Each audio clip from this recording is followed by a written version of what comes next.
नमस्कार दोस्तों, एक नई कहानी के साथ आज मैं फिर हाजिर हूँ। आशा करती हूँ आप सब कुशल होंगे। तो कहानी शुरू करते हैं। आज फिर रसोई में ताला लगा हुआ था। इधर गर्मा जी की चाय पीने की बड़ी इच्छा हो रही थी, पर रसोई के दरवाजे पर ताला लगा देखकर वे वापस लौट आईं। उन्हें वापस आया देख उनके पति कमलेश जी को, जो कि उस समय कोई किताब पढ़ रहे थे, उन्होंने पूछ लिया, क्या हुआ, वापस क्यों आई? तुम तो चाय बनाने गई थी ना? कैसे बनाऊं चाय? बहू रसोई को ही ताला लगाकर चली गई है, गरिमा जी ने लंबी सांस भरते हुए कहा। ये सुनकर कमलेश जी ने अपनी किताब एक तरफ रखी और चश्मा उतारकर गरिमा जी से कहा, देखो गरिमा, अब ये सबसे कुछ ज़्यादा नहीं हो रहा? कब तक परिवार की एकता की नाम लेकर सब कुछ भुगतती रहोगी? मुझे तुम बोलने देती नहीं हो, तो अपने लिए तुम्हें खुद ही बोलना पड़ेगा। ये सुनकर गरिमा जी चुपचाप पलंग पर बैठ गईं। उन्हें चुपचाप बैठा देखकर कमलेश जी वहाँ से उठकर बाहर आ गए और अपनी चप्पल पहनकर घर के बाहर निकल गए। इधर पलंग पर बैठी गरिमा जी सोच में पड़ चुकी थीं।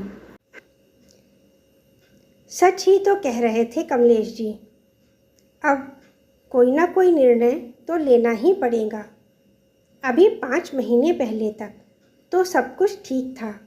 घर में कमलेश जी, गरिमा, उनका बेटा गिरीश और बहू चंचल, साथ में उनकी 5 वर्षीय बेटी तन्वी ही तो थे।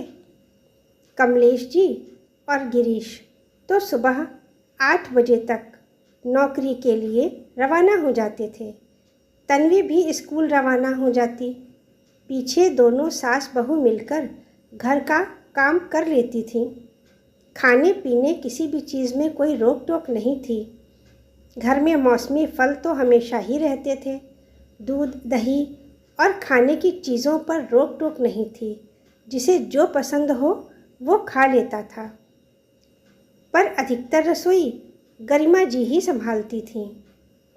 दोनों समय सबकी थाली में 2 सब्जी और पापड़ सलाद ज़रूर होते थे, क्योंकि उनका मानना था कि इंसान जब कमाने के लिए इतनी मेहनत करता है तो खाना भी उसे पौष्टिक और सही मिलना ही चाहिए। लेकिन अभी 5 महीने पहले कमलेश जी रिटायर हो गए। हालांकि उनकी पेंशन तो आ ही रही थी। रिटायर वाले दिन चंचल ने मजाक ही मजाक में गरिमा जी से अपने मन की बात कह दी, मम्मी जी देखिए, पापा जी अपने काम से रिटायर हो चुके हैं। अब आप भी रसोई से रिटायर हो जाइए। अब तो जिम्मेदारी हमें संभालने दीजिए। इससे पहले कि वो कुछ कहती, बेटे गिरीश ने कहा, हाँ मम्मी, अब तो आपके भी आराम के दिन हैं। आप भी कब तक लगी रहोगी रसोई में? अब तो जिम्मेदारी चंचल को दे दो। अब अपनी पोती को खिलाओ और प्रभु भजन में समय व्यतीत करो। आखिर उन्हें क्या परेशानी थी? बहू अपना घर खुद संभालना चाहती थी। उल्टा उन्हें तो रसोई के काम से छुट्टी मिल रही थी। सो सबके कहने पर उन्होंने रसोई और घर की पूरी जिम्मेदारी चंचल को सौंप दी।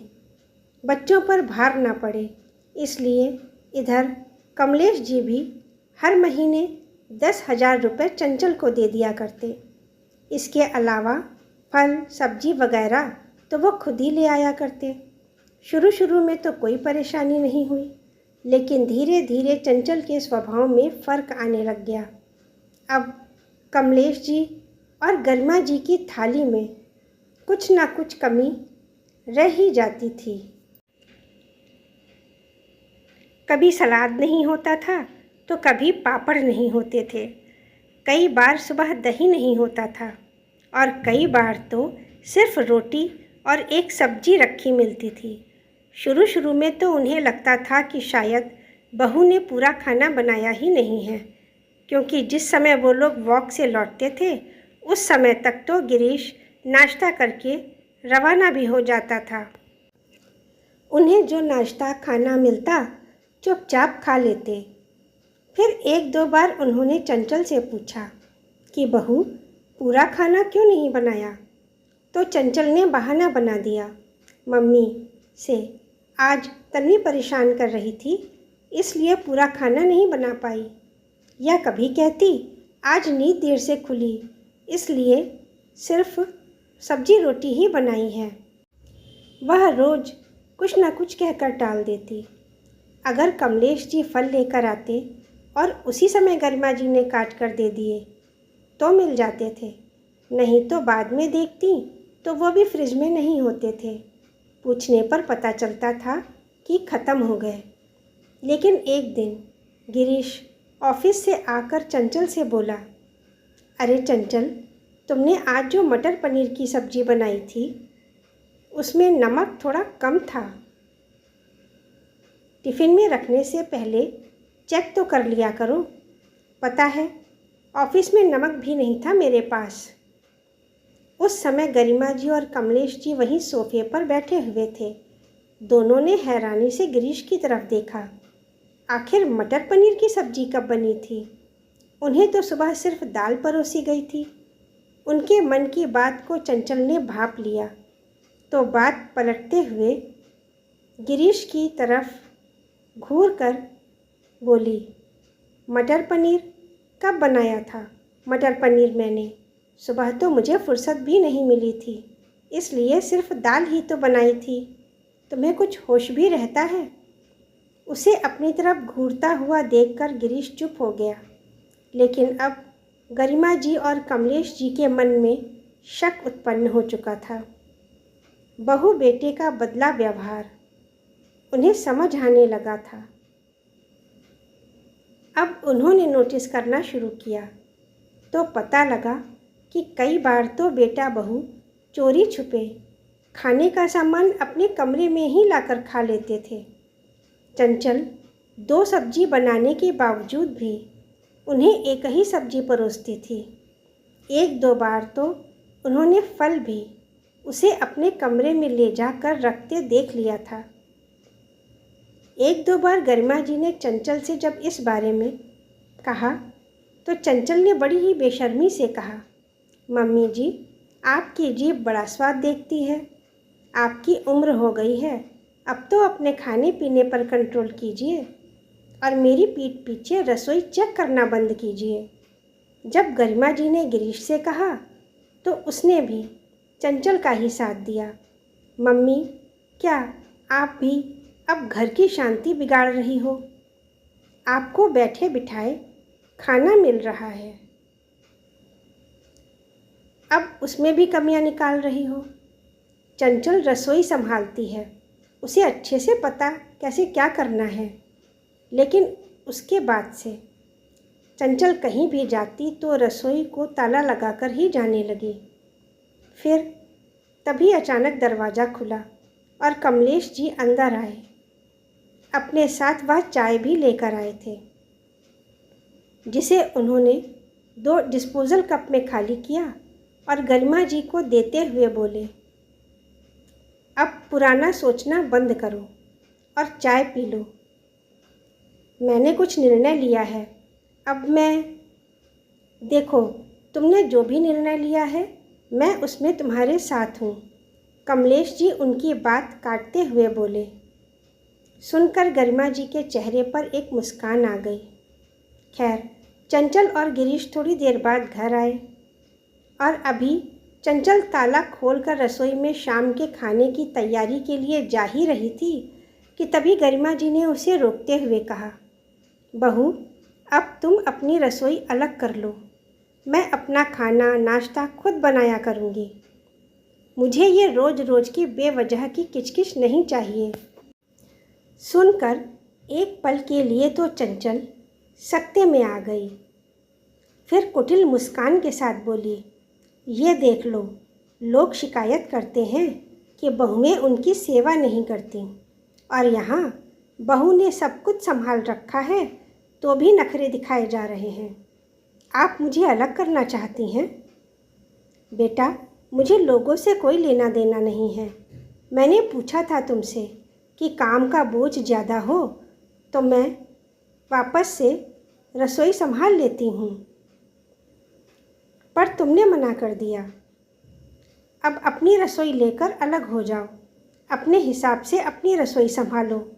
हमें ज़रा सेहत वाला खाना खाने की आदत है और तुम्हारा सेवा भाव भी देख ही रहे हैं हम दोनों। रसोई में ताला लगाकर कौन सी सेवा करती हो? तुम निश्चिंत रहो, कुछ मांगेंगे नहीं हम। अपनी पेंशन से ही काम चला लिया करेंगे। अजी सुनते हो, ज़रा इधर तो आओ, देखो तुम्हारी मम्मी क्या कह रही हैं। चंचल जोर से अपने पति गिरीश को आवाज़ लगाते हुए बोली। क्या हो गया? इतनी तेज़ तेज़ क्यों आवाज़ दे रही हो मुझे? गिरीश अपने मोबाइल में आंखें गड़ाए हुए बाहर आया और बोला, ये तुम्हारी मम्मी क्या कह रही हैं, ज़रा सुन लो। कह रही हैं कि मैं अपनी रसोई अलग कर लूँ। सुनकर गिरीश भी हैरान रह गया और उसने अपना मोबाइल पॉकेट में रखते हुए कहा, ये क्या बोल रही हो मम्मी? रसोई क्यों अलग कर लें? परेशानी क्या है? सब कुछ तो सही चल रहा है। फिर बैठे बिठाए क्या फितूर चढ़ा है आपको? देख बेटा, एक घर में रह लेने से या फिर एक ही रसोई में खाना बना लेने से ये मतलब नहीं होता कि हम साथ रह रहे हैं। साथ का मतलब तुम दोनों को पता भी है। थक चुकी हूँ मैं तुम्हारी ये रोज़ रोज़ के तमाशे से। कम से कम रसोई अलग होगी तो हम अपनी मर्जी का बनाकर खा सकेंगे, गरिमा जी ने जवाब दिया। अरे वाह मम्मी, अपने खाने पीने को थोड़ा सा कंट्रोल नहीं कर सकती, जो उसके पीछे अपने परिवार को तोड़कर अलग कर रही हो? शर्म आने की बात है। लोग बहुओं को कहते हैं, पर यहाँ तो परिवार को एक कर चलाना आप लोगों की जिम्मेदारी है, लेकिन आप तो खुद ही इसे तोड़ने पर तुली हो। चंचल ने ताना मारते हुए कहा। सही कहा तुमने, घर को जोड़कर रखने की जिम्मेदारी बुजुर्गों की होती है, लेकिन क्या इस जिम्मेदारी के पीछे हम भूखे मर जाएं? शर्म करो तुम दोनों पति पत्नी। खुद अपने कमरे में ले जाकर चुपचाप खा लेते हो और हमें यहाँ ढंग की रोटी सब्जी भी नसीब नहीं होती। तुम कहती हो हम खाने में कंट्रोल करें? अरे हम तो ऐसे ही बीमार हो जाएंगे बिना ठीक से खाए। इसलिए हमने तय कर लिया, बस कह दिया मैंने कि अपनी रसोई अलग कर लो। गरिमा जी ने एक तरह से ऑर्डर देते हुए कहा। शोर सुनकर कमलेश जी भी बाहर आ गए। उन्हें देखकर गिरीश ने कहा, पापा समझाओ मम्मी को, देखो क्या कह रही हैं। बेटा, जब तुम अपनी पत्नी को नहीं समझा पाए तो मैं भला कैसे? और तुम्हें ये सब करने से पहले सोचना चाहिए था। ये तो कम से कम तुम्हें रसोई ही अलग करने को कह रही है, मकान से निकल जाने को नहीं कह रही।